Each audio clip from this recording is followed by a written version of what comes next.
Rapid action battalion 7 একটি গোপন সূত্রে জানতে পারি যে ঢাকা থেকে চট্টগ্রামগামী নিউ দাউদকান্দি এক্সপ্রেস নামে একটি বাসে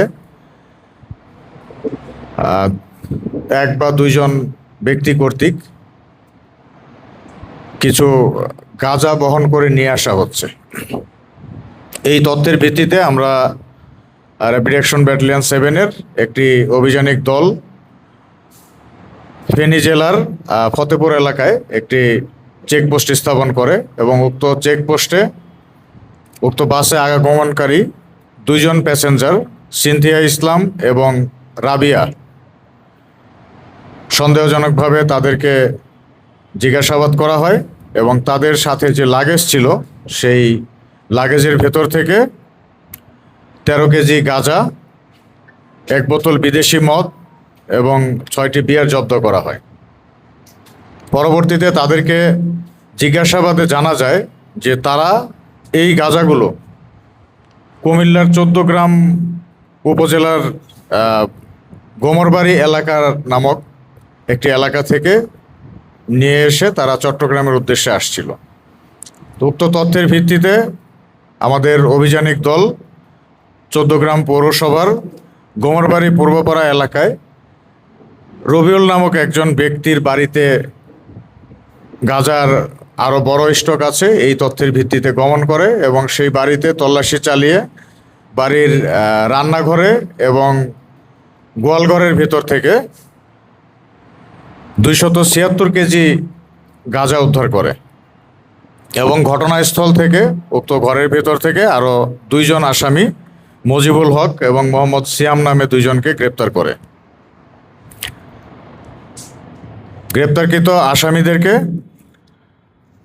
পরবর্তী আইনানুগ ব্যবস্থা গ্রহণ করার জন্য নিয়ে আসা হয়েছে এবং তাদেরকে প্রাথমিক জিজ্ঞাসাবাদ শেষে যেটা অনুমেয় হয়েছে যে এই গাঁজাগুলো ভারত থেকে বাংলাদেশে পাচার হয়ে এসেছে এবং এইখান থেকে এইগুলো সবগুলোই চট্টগ্রামে পাঠানোর উদ্দেশ্যে সেখানে মজুত করা হয়েছিল।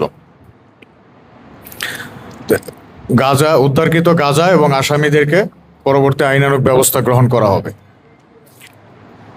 একই সাথে গত 25 জুন বিকেল 5:30 দিকে আনোয়ারা উপজেলার তৈলারদ্বীপ ব্রিজ নামক একটি জায়গায় গোপন তথ্যের ভিত্তিতে র্যাপিড অ্যাকশন ব্যাটালিয়ন 7-এর আরেকটি দল চেকপোস্ট স্থাপন করে এবং সিএনজিতে করে একজন প্যাসেঞ্জার আগমন করছিল যার নাম দোস্ত মোহাম্মদ।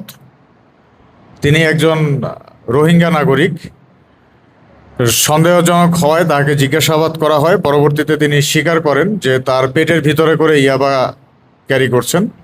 পরবর্তীতে তাকে চট্টগ্রাম মেডিকেল কলেজ হাসপাতালে নিয়ে যাওয়া হয় এবং এক্স রে করার পর পাওয়া যায় যে তার পেটের ভিতর ইয়াবা রয়েছে। এরপর তার পেট থেকে এই ইয়াবাগুলো বের করা হয়। এগুলোকে ছোট ছোট পোটলার মধ্যে থাকে। 118টি পোটলা পাওয়া গিয়েছে। সাধারণত একটি পোটলার ভিতরে 50 পিস করে থাকে। তো সেই হিসাবে অলমোস্ট 5900 পিস ইয়াবা সহ তাকে গ্রেপ্তার করা হয়েছে।